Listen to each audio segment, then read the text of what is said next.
जब एक गरीब दिखने वाला आदमी शोरूम के दरवाजे से अंदर घुसा तो सबकी नजरें उस पर टिक गई।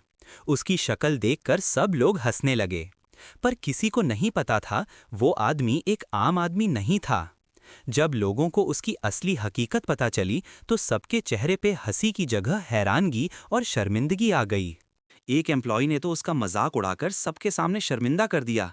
अरे भाई, ये शोरूम है, तुम्हारी औकात का नहीं। तुम जैसे लोग गाड़ी देखने आते हैं, खरीदने नहीं। हा हा हा। उस दिन हर किसी ने उस गरीब आदमी का मजाक बनाया, सिर्फ एक लड़के को छोड़कर। लेकिन कोई नहीं जानता था कि सच इतना बड़ा होगा जो सबकी सोच हमेशा के लिए बदल देगा। उसकी शक्ल देखकर कुछ कस्टमर्स अपना मजाक दबा नहीं पाए। एक कस्टमर हंसी रोक कर बोलता है, अरे, इसके हाथ में तो साइकिल भी अजीब लगेगी, ये कार लेने आया है। दूसरा कस्टमर भी ताना मार कर कहता है, लगता है थोड़ी देर में बोलेगा, भैया एक सेल्फी ले लूं गाड़ी के साथ। शोरूम के फ्लोर पर हंसी की गूंज गूंज उठी, जैसे उस आदमी का वजूद ही मजाक बन गया हो। तब शोरूम का मैनेजर आ गया। उसकी आवाज में गुस्सा था, लेकिन उस गुस्से के अंदर भी एक मजाक छुपा था। वो गरज कर बोला, देखो भाई, शोरूम तमाशा घर नहीं है। तुम जैसे लोग बस हवा खराब करते हो। चुपचाप निकल जाओ यहां से। मैनेजर की आवाज तेज थी। कस्टमर्स फिर से हंस पड़े। उंगलियां उठने लगीं और शब्दों के तीर उस आदमी के दिल को छेड़ने लगे। लेकिन वो आदमी चुप रहा। ना उसने जवाब दिया, ना अपना गुस्सा दिखाया। उसकी आंखों में ना गुस्सा था, ना शिकायत, सिर्फ एक अजीब सी शांति थी। एक ऐसी शांति जो सबको हैरान कर रही थी। वो आदमी चुपचाप खड़ा रहा, जैसे दुनिया की हर बेइज्जती सहने की आदत सी हो गई हो। लेकिन उस शांति के पीछे एक ऐसा सच छुपा था जो उस दिन सबकी सोच हमेशा के लिए बदल देने वाला था। मैनेजर की तेज आवाज उन्हें और हिम्मत दे रही थी, पर वो आदमी वही चुपचाप खड़ा रहा। न उसने अपनी इज्जत के लिए चिल्लाया, न किसी को जवाब दिया। उसके होठ बंद थे, जैसे उसके सब शब्द अंदर ही लॉक हो गए हों। सिर्फ आंखों में एक अजीब सी शांति थी। इसी भीड़ में एक छोटा सा यंग एम्प्लॉय था, नए नए ट्रेनिंग पर आया हुआ। उसने देखा कि सब मजाक उड़ा रहे हैं, पर वो गरीब आदमी की आंखों में एक अलग ही कहानी लिखी थी। एक ऐसी कहानी जो सिर्फ संवेदना से समझ आती है। उस लड़के ने मैनेजर के गुस्से को इग्नोर करते हुए उस आदमी के पास जाकर हल्का सा मुस्कान दिया और प्यार से कहा, नमस्ते सर, आप थोड़ा रिलैक्स हो जाइए। अगर आपको गाड़ी देखनी है तो मैं आपको दिखाता हूँ। थोड़ा पानी चाहिए। वो लड़का बस एक इंसानियत दिखाता रहा, एक ऐसी इंसानियत जो आजकल की दौड़ भाग में खो सी गई है। पर बाकी सब उसकी मदद पर भी हंस रहे थे, जैसे भलाई करना खुद एक मजाक बन गया हो। एक तीसरा कस्टमर भी ताना मारते हुए बोला, अरे वाह, आजकल शोरूम में गरीबों के लिए भी गाइड मिलते हैं क्या? मैनेजर ने भी अपना ताना जोड़ दिया। उसने कहा, बेटा, तुम नया हो इसलिए समझ नहीं रहे। इन लोगों के पास खरीदने को पैसा नहीं होता, सिर्फ तुम्हारा टाइम वेस्ट करेंगे। सबके शब्द तीखे थे, जैसे हवा में छुरियां चल रही हों। हर एक लफ्ज उस गरीब आदमी की इज्जत को काट रहा था। लेकिन वो आदमी चुप था। ना उसने जवाब दिया, ना गुस्सा दिखाया। सिर्फ खड़ा रहा, जैसे दुनिया के ताने उस तक पहुंच ही नहीं रहे हों। बस एक यंग लड़का, एक ट्रेनी एम्प्लॉय उसके पास था। उसकी इंसानियत उसके आसपास एक नई हवा बना रही थी। शोरूम का माहौल एक तरफ मजाक और तानों से भर गया था और दूसरी तरफ एक छोटी सी रोशनी इंसानियत की चमक रही थी। शोरूम के चमक धमक के पीछे उस यंग एम्प्लॉय की जिंदगी बिल्कुल अलग थी। रात को जब वो घर लौटता तो एक छोटी सी झोपड़ी, अंधेरा और खामोशी उसका इंतजार करती थी। उसकी माँ पलंग पर बीमार पड़ी रहती थी। कमजोर सी आवाज में कहती, बेटा, दवाई खत्म हो गई है, कल ले आना। बेटा प्यार से मुस्कान बनाकर कहता, हाँ माँ, मैं कल ले आऊंगा, आप फिक्र मत कीजिए। लेकिन दिल के अंदर वो परेशानी छुप नहीं पाता था। उसने जेब से कुछ सिक्के निकाले, गिना, पर वो दवाई के लिए भी कम पड़ गए। उसका दिल अंदर ही अंदर टूट गया।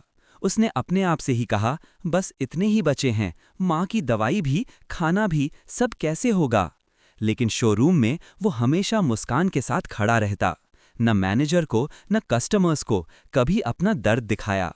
उसकी जिंदगी स्ट्रगल का एक समंदर थी, पर फिर भी वो इंसानियत का सहारा बन रहा था। छत से पानी टपक रहा था। उसकी माँ खांसी से टूट रही थी और दवाई खरीदने के पैसे उसके पास नहीं थे।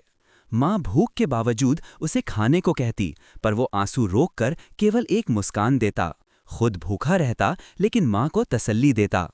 अगले दिन शोरूम में जब सब उस गरीब आदमी का मजाक उड़ा रहे थे, उस यंग एम्प्लॉय ने चुपके से उसके पास खड़े होकर एक छोटी सी बात कही। उसने अपना दर्द शेयर किया। सर, मैं भी जिंदगी में स्ट्रगल्स देख रहा हूँ। घर पर माँ बीमार है, पैसा नहीं है, लेकिन मैं समझता हूँ इज्जत इंसानियत से बनती है, कपड़ों से नहीं। मैनेजर की चीख शोरूम के अंदर गूंज उठी। 2 स्टाफ ने तुरंत उस गरीब आदमी को पकड़ा और सबके सामने धक्के मारकर बाहर ले जाने लगे। पर अजीब बात ये थी, उस आदमी ने एक शब्द तक नहीं कहा। ना उसने लड़ने की कोशिश की, ना ही अपना दर्द दिखाया। सिर्फ चुपचाप सब सह गया।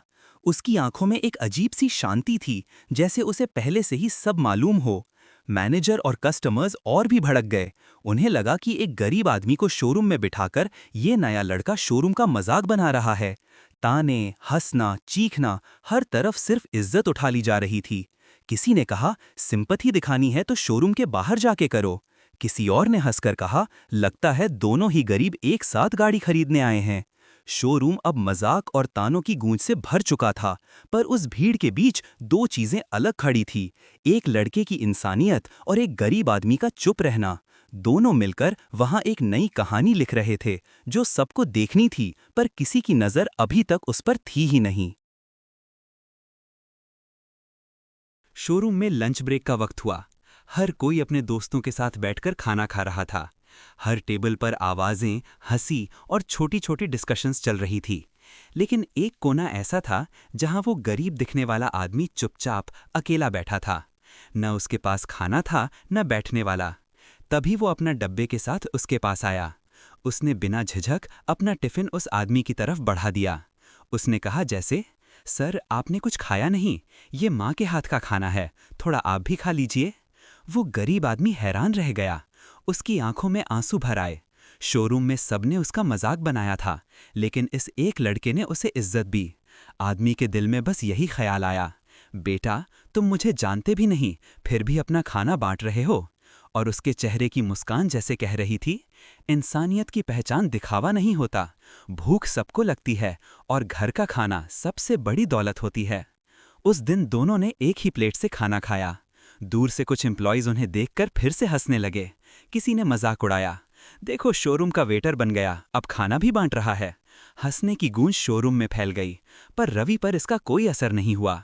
उसके चेहरे पर एक शांत मुस्कान बनी रही, जैसे वो उन्हें ही जवाब दे रहा हो, जो तुम मजाक समझ रहे हो वही असल इंसानियत है। अगर तुम्हारी माँ या बाप भूखे होते तो तुम समझ जाते। वो गरीब आदमी चुपचाप रवि को देखता रहा। उसकी आंखों में एक नई चमक थी, जैसे उसने इंसानियत का असली रूप देख लिया हो। उसके दिल ने बस इतना ही कहा, बेटा, तुम्हारी माँ ने सिर्फ खाना नहीं, इंसान बनाया है। उस पल शोरूम की रोशनी कुछ और ही लग रही थी, जैसे कहीं से एक नया उजाला चमक उठा हो। रवि को खुद भी ये नहीं मालूम था कि उसकी ये छोटी सी इंसानियत उसके भविष्य को हमेशा के लिए बदल देने वाली है। अगला दिन शोरूम के लिए एक आम दिन था। हर कोई अपने काम में लगा था। कोई गाड़ी पॉलिश कर रहा था, कोई फाइल अरेंज कर रहा था। कल जो तमाशा हुआ था, उसका मजाक अभी तक हवा में घूम रहा था। तभी शोरूम के बाहर से एक लग्जरी कार की आवाज सुनाई दी। धीरे धीरे चमकती हुई ब्लैक लग्जरी सेडान शोरूम के गेट पर रुकती है। ग्लास डाउन होता है और उसमें से वही आदमी निकलता है जो कल पुरानी शर्ट और पुराने चप्पल में था। उसके कदम आज अलग थे। कल की थकान नहीं थी, बल्कि एक शांत शक्ति थी। कल जो आदमी अपना दर्द चुपचाप सह रहा था, आज उसकी आंखों में एक अजीब रोशनी थी। और शोरूम का हर स्टाफ एक पल के लिए जम गया, क्योंकि जिस गरीब को उन्होंने धक्के दिए थे, आज वही आदमी सबसे महंगी कार से शोरूम में उतर रहा था। हर आंख उस पर टिक गई, हर जुबान खामोश हो गई। जिस आदमी का कल मजाक उड़ाया गया था, उसकी असली पहचान देखकर सबके चेहरे रंग बदल गए। सबके दिल में एक ही सवाल था, कौन है ये, और कल इसने चुप रहकर सब सह क्यों लिया। शोरूम का दरवाजा खुला और उस आदमी के साथ अंदर आए मालिक खुद, कंपनी के असली ओनर। पूरे शोरूम में सिर्फ एक ही आवाज थी, मैनेजर की तेज सांस, जो अब समझ गया था कि उसने किसकी बेइज्जती की थी। ओनर ने एक पल के लिए सबके चेहरे देखे और फिर अपना सच रिवील किया। उसने कहा, कल जो आदमी तुम सबको गरीब लग रहा था, वो मेरा सबसे करीबी दोस्त है। वो इंसान है जिन्होंने मेरी जिंदगी की सबसे बड़ी मुश्किल में मेरा साथ दिया था। आज जो ये शोरूम तुम्हें खड़ा दिख रहा है, उसके पीछे इन्हीं का आशीर्वाद और ईमानदारी है। मैनेजर के चेहरे से रंग उड़ गया। कल जिसने सबके सामने एक इंसान की इज्जत मिट्टी में मिला दी थी, आज उसी के सामने अपनी इज्जत खोती जा रही थी। उसके लिए कोई शब्द नहीं बचा, सिर्फ शर्म और खौफ। ओनर ने मैनेजर की तरफ गुस्से भरी नजर से देखा और बस इतना कहा, इंसानियत पहचान से नहीं होती। जो इज्जत तुमने इस आदमी को नहीं दी, उसी इज्जत के बिना तुम्हारी कुर्सी का कोई मतलब नहीं। सबके सामने सच खुल गया था। गरीब समझे जाने वाले उस आदमी का असल रूप और रवि की इंसानियत दोनों जगह जीत चुके थे। मालिक ने रवि की तरफ देखा, उसकी आंखों में गर्व था। उसने कहा, बेटा, तुमने सिर्फ अपना फर्ज नहीं बल्कि इंसानियत का सबसे बड़ा सबक दिया है। आज से तुम सिर्फ एम्प्लॉय नहीं, इस शोरूम के मैनेजर हो। सबने देखा, जो लड़का कल तक एक आम स्टाफ था, आज उसकी इंसानियत ने उसे ऊंची कुर्सी तक पहुंचा दिया। रवि ने नम्रता से अपने हाथ जोड़कर शुक्रिया कहा। उस पल उसके चेहरे पर वही मुस्कान थी जो माँ के हाथ के खाने का जायका होती है। लेकिन कहानी यहीं खत्म नहीं होती। मैनेजर के लिए वो दिन सबक बन गया। उसकी कुर्सी चली गई, उसका घमंड टूट गया। लेकिन मालिक ने उसे निकालने के बजाय उसे एक छोटी पोस्ट दी, क्योंकि मालिक जानता था हर इंसान गलती कर सकता है, पर उसके पीछे उसका परिवार भूखा ना सोए। उस दिन शोरूम में सिर्फ एक प्रमोशन या डिमोशन नहीं हुआ था। उस दिन लिखा गया था एक मिसाल कि इंसानियत सबसे बड़ा दर्जा है और असली जीत वही पाता है जो इज्जत बांटना जानता है। रवि घर लौट रहा था। उसके हाथ में प्रमोशन का लेटर था और दिल में माँ के लिए सुकून। घर के छोटे से कमरे में उसकी माँ बिस्तर पर थी, बीमार जरूर, पर उसके चेहरे पर चमक आ गई जब रवि ने कहा, माँ, आज तुम्हारा बेटा मैनेजर बन गया है। उस पल माँ की आंखों के आंसू रवि की जीत का सबसे बड़ा इनाम थे।